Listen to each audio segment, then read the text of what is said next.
வணக்கம் ஃப்ரெண்ட்ஸ், நான் ரமணன். இன்றைக்கி நம்ம என்ன டாபிக் பார்க்க போகிறோம் அப்படின்னா, இந்த லாக்டவுனில் இந்த மாதிரி மோட்டருக்கு இந்த ஷாஃப்ட் வந்து தேஞ்சு போச்சு, அரிச்சிருச்சு அப்படின்னா நம்ம லேத்துக்கு போகாமையே எப்படி வந்து இதை சரி செய்யலாம், வீட்டில் இருக்கிறவங்களே இது வந்து பார்க்கலாம். ஸோ இது வந்து லேத்துக்கு போகாமல் இந்த லாக்டவுன் டைமில் எப்படி வந்து சரி செய்யலாம் அப்படிங்கிறத இந்த வீடியோவில் பார்க்க போகிறோம்.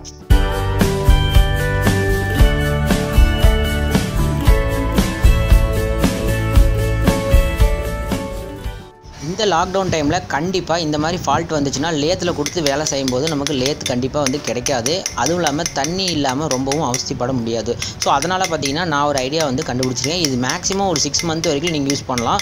ஸோ இந்த ஐடியாவை நீங்கள் யூஸ் பண்ணி பார்த்தீங்க அப்படின்னா உங்களுக்கும் யூஸ்ஃபுல்லாக இருக்கும். இந்த ஐடியாவை யூஸ் பண்ணி நான் பார்த்தீங்கன்னா ஒரு வருஷம் வந்து ஒரு மோட்டரை வந்து ரன் பண்ணேன், நல்லா தான் இருந்துச்சு. இப்போ நான் என்ன பண்ண போகிறேன்னா, இந்த சாப்பிட்டு இந்த அரிமானம் அடைஞ்சிருக்கு பார்த்தீங்களா, கரோஷன் பகுதியை மட்டும் நான் என்ன பண்ணோம், நல்லா வந்து க்ளீன் பண்ணிடுறோம். வாட்டரில் யூஸ் பண்ணி க்ளீன் பண்ணி எடுத்தாச்சு. அதுக்கப்புறம் இந்த மாதிரி ஒரு எம்சில் வந்து நம்ம எடுத்துக்கலாம். இது கண்டிப்பாக எல்லா வீட்லேயும் பேசிக்கலாக வச்சுருப்பாங்க. ஸோ இந்த எம்சியில் வந்து நான் என்ன பண்ண போகிறேன்னா, ரெண்டையும் நல்லா மிக்ஸ் பண்ணி இந்த இடத்துல நான் அப்ளை பண்ண போகிறேன். நம்ம எப்படி வந்து லேத்தில் வந்து வெல்டு வச்சு பண்ணுறோமோ அதேமாரி இந்த இடத்துல எம்சில் வச்சு பண்ண போகிறோம். இப்படி எம்சில் வச்சு பண்ணுறதுனால குறைஞ்சபட்சம் ஒரு 3லேருந்து 6 மாதம் வரைக்கும் இந்த மோட்டர் நம்ம ரீயூஸ் பண்ணலாம். ஏன், ஒரு வருஷமே கூட இந்த மோட்டார் ஓடி இருக்குது. ஸோ ஒரே ஒரு டைம் நான் பண்ணி பார்த்ததில் பார்த்திங்கன்னா 1 வருஷம் 2 மாதம் ஓடி இருக்குது. ஸோ அதனால் வந்து இந்த லாக்டவுனில் நம்ம கண்டிப்பாக லேத்லாம் தேடி எங்கேயும் வெளியே அலைய முடியாது. ஸோ அதனால் எலக்ட்ரிஷியனுக்கு ஆகட்டும், இல்லை நம்ம நீங்கள் வந்து வீட்டிலே வந்து ஓரளவுக்கு விஷயம் தெரிஞ்சவங்களாக இருந்தால் கண்டிப்பாக இந்த மாதிரி தண்ணி எடுக்கல, இந்த மாதிரி சாப்பிட்டு வந்து அரிச்சிருச்சு அப்படின்னா இந்த மாதிரி எம்சியில் யூஸ் பண்ணி பண்ணுங்க. இந்த ஐடியா பார்த்திங்கன்னா கிட்டத்தட்ட 1 வருஷமாக வந்துட்டு பிளான் பண்ணி இந்த ஐடியாவை ரெடி பண்ணிவிட்டேன். ஆனால் வந்து இது இன்னும் வீடியோ போகிறதுக்கு உண்டான வாய்ப்பு எனக்கு கிடைக்கல. ஸோ இந்த சுச்சுவேஷன், இந்த லாக்டவுன் பீரியடில் பார்த்திங்கன்னா ஒரு மோட்டார் வந்தது. ஸோ அதை வந்து நான் திரும்பவும் வந்து வீடியோ எடுத்து போட்டிருக்கேன். ஸோ அதனால் வந்து இந்த லாக்டவுனில் இந்த மாதிரி ஏதாவது பிரச்சனை வந்துச்சுன்னா கண்டிப்பாக நான் சொன்ன மாதிரி இந்த எம்சியில் வச்சு யூஸ் பண்ணி பாருங்கள், ரொம்பவே நல்ல ரிசல்ட் கிடைக்கும். ஓகே, இப்போ பார்த்தீங்கன்னா எம்சில் வந்து எப்படி அப்ளை பண்ணணும் அப்படிங்கிறதையும் சொல்லிடுறேன். சாப்பிட்டு பார்த்திங்கன்னா நல்லாவே அரிச்சிருக்கு, நல்லா பாருங்கள், உங்களுக்கே தெரியும், நல்லா குழி விழுந்திருக்கு.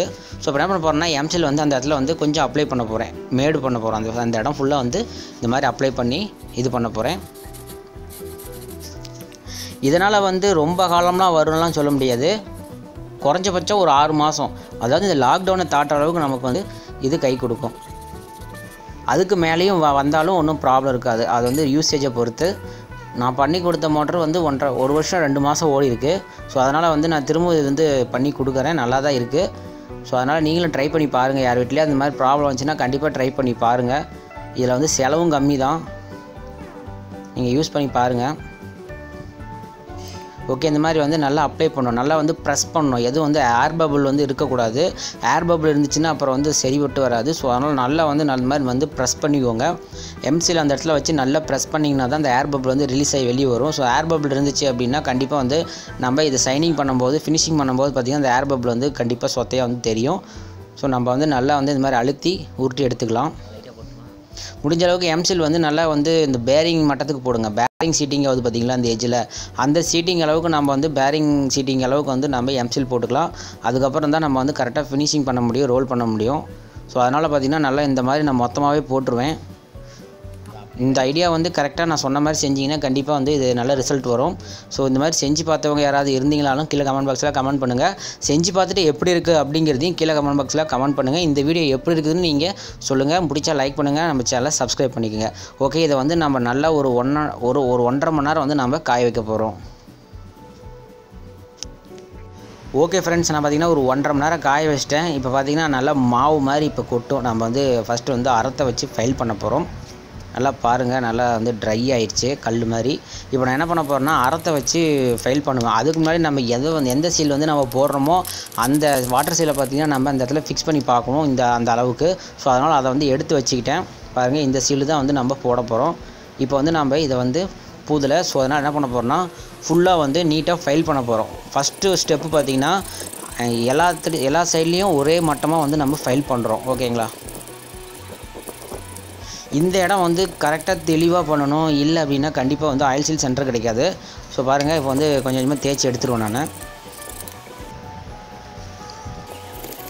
நான் வந்து ஒரு சப்போர்ட்டுக்கு கீழே வந்து ஹேமர் யூஸ் பண்ணி நான் வந்து தேய்க்க ஆரம்பிக்கிறேன். கிட்டத்தட்ட இது தேய்க்கிறதுக்கே பார்த்திங்கன்னா எனக்கு ஒரு 17 நிமிஷம் ஆச்சு தேய்ச்சி எடுக்கிறதுக்கு.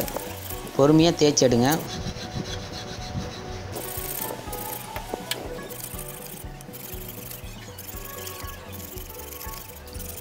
அப்படி பவுடராக கொட்டும். இதை வந்து நம்ம ட்ரில்லில் போட்டும் பண்ணலாம். ஆனால் ட்ரில்லில் போட்டு பண்ணிங்க அப்படின்னா நேர் வராது.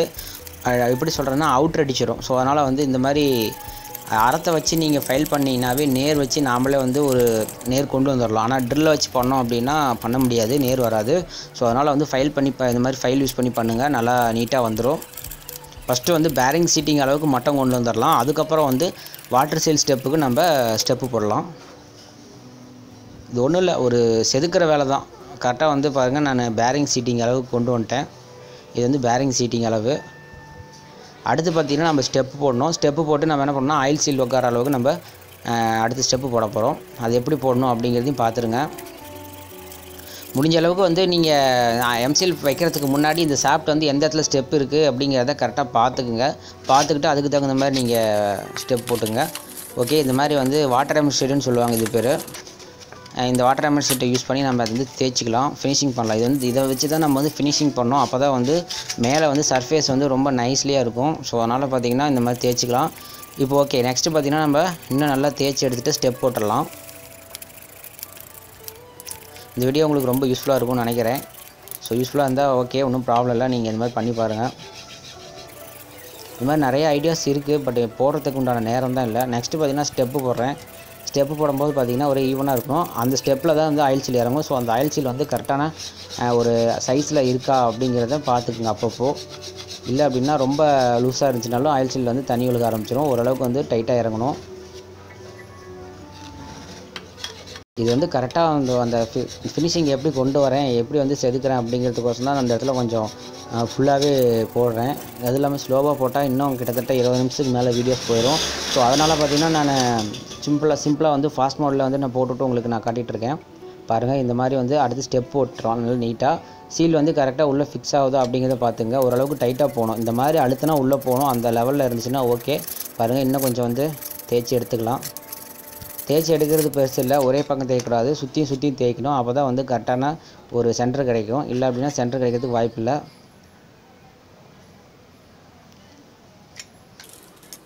ஓகே, இப்போ பாருங்கள் ஆயில் சீல் வந்து உள்ளே இறங்குது. ஸோ ஓகே, கரெக்டான ஒரு அமைப்பு வந்துடுச்சு. இதுக்கு மேலே வந்து நம்ம உப்பு காகிதம் போட்டு நல்லா தேய்ச்சிடலாம். அந்த எமர் சீட் வாட்டர் எமர் சீட் போட்டு தேய்ச்சிட்டு ஃபினிஷிங் பண்ணிட வேண்டியதான். ஓகே, இப்போ பாருங்கள், ஒரு புது ஷாஃப்ட் வந்து நம்ம லேத்தில் வெல்டு வச்சு பண்ணால் எப்படி இருக்குமோ அதே மாதிரி இது அழகாக வந்து ஃபினிஷிங்காக வந்துடும். இப்போ பார்த்தீங்கனாலே உங்களுக்கே தெரியும் பழைய ஷாஃப்ட் எப்படி இருந்துச்சு அப்படிங்கிறதையும் பார்த்துருப்பீங்க. ஓகே, இதுக்கு மேலே நம்ம என்ன பண்ண போகிறோம்னா எமர் சீட் வச்சு நல்லா அந்த இடத்துல வந்து கரெக்டாக தேய்ச்சி ஃபினிஷிங் பண்ணிடலாம். இப்போ நான் என்ன பண்ண போகிறேன்னா இது வந்து ஆயில் மேலே லைட்டாக அப்ளை பண்ணுறேன். ஆயில் எதுக்கு அப்படின்னா ஓரளவுக்கு வந்து பார்க்க நீட்டாக இருக்கும். ஸோ அதனால் வந்து ஆயில் அப்ளை பண்ணுறேன். உங்களுக்கு நல்லா தெரியணும் அப்படிங்கிறதுக்கோசமே பார்த்திங்கன்னா நான் ஆயில் அப்ளை பண்ணுறேன். ஓகே, அவ்வளோதான், வேலை முடிஞ்சது. இதுக்கு மேலே வந்து ஃபிட்டிங் பண்ண வேண்டியதான். இப்போ வந்து லேத்தில் கொடுத்து எப்படி வருமோ அதே மாதிரியே வந்துடுச்சு. பார்த்துங்க, நல்லா சூப்பராக இருக்கும். இதை பார்த்தீங்கன்னா உங்களுக்கே தெரியும் பழைய இது எப்படி இருக்குது அப்படிங்கிறத சைடில் பாருங்கள், உங்களுக்கு தெரியும் பழைய இது வந்து எவ்வளோ குழி இருந்திருக்கு. இப்போ நம்ம வேலை செஞ்சு முடிச்சது பார்த்திங்கன்னா எப்படி இருக்குது அப்படிங்கிறது உங்களுக்கே தெரியும். ஸோ இதுக்கு மேலே நம்ம என்ன பண்ண போகிறோம் அப்படின்னா ஃபிட்டிங் போட்டு மோட்ரு வந்து ஓட்ட வேண்டியதான். குறைஞ்சபட்சம் நம்ம ஓகே, இப்போ பாருங்கள், நான் ஆயில் சீலை வந்து ஃபிக்ஸ் பண்ணிகிட்ருக்கேன். ஷாஃப்ட்டை வந்து ரோட்டர் போட்டேன். இப்போ பம்பு சைடில் வந்து பார்த்திங்கன்னா ஆயில் சீலை இறக்குறேன். கரெக்டாக இருக்குது. இதுக்கு மேலே வந்து நம்ம இம்ப்ளர் போட்டுடலாம். இம்ப்ளர் போட்டு நல்லா டைட் வச்சுக்கலாம். டைட் வச்ச பிறகு மோட்டரெல்லாம் மாற்றிட்டு எப்படி வந்து தண்ணி வருதா இல்லை ஏதாவது லீக்கேஜ் இருக்கா அப்படிங்கிறத பார்த்துடலாம். ஓகே ஃப்ரெண்ட்ஸ், இப்போ வந்து மோட்டர் வந்து ஃபிட்டிங் பண்ணியாச்சு. இப்போ வந்து நான் மோட்டர் வந்து போட போகிறேன். மோட்டர் போட்டால் எப்படி தண்ணி வருதுங்கிறது நீங்களும் பாருங்கள். இதோட ரிசல்ட்டையும் நீங்கள் பார்த்துடணும். ஸோ வந்துட்டு நான் ஃபிட்டிங் மட்டும் போட்டு காமிச்சிடக்கூடாது. அதனால தான் ரிசல்ட் வந்து வாட்டர் எப்படி வருது, வாட்டர் ஃப்ளோ எப்படி இருக்குன்னு பார்த்துங்க. இது பார்த்திங்கன்னா செம்மையாக இருக்குது. வாட்டர் வந்து நல்லாவே ஃபோர்ஸாகவே இருக்குது. எந்த ஒரு லீக்கேஜும் இல்லை, அதையும் பார்த்துருங்க. அதே மோட்ரு தான், எதுவும் மோட்டரும் மாற்ற கிடையாது. அதே மோட்ரு. தண்ணி வந்து எதுவும் லீக்கேஜ் இல்லை, தெரியுதானு தெரில. எந்த ஒரு லீக்கேஜும் இல்லை, நல்லா ஓடுது. அவ்வளோதான் ஃப்ரெண்ட்ஸ், இந்த மாதிரி ட்ரை பண்ணி பாருங்கள். இந்த வீடியோ பிடிச்சா லைக் பண்ணுங்கள். நம்ம சேனல் வெளியில் சப்ஸ்கிரைப் பண்ணாதவங்க சப்ஸ்கிரைப் பண்ணி வச்சுக்கோங்க. இன்னொரு சேனல் இருக்குது, அந்த சேனலையும் சப்ஸ்கிரைப் பண்ணி வச்சுக்கோங்க. அந்த சேனல் லிங்க் பார்த்திங்கன்னா கீழே டிஸ்கிரிப்ஷனில் கொடுத்துருக்கேன். அதையும் பார்த்து வாட்ச் பண்ணுங்கள்.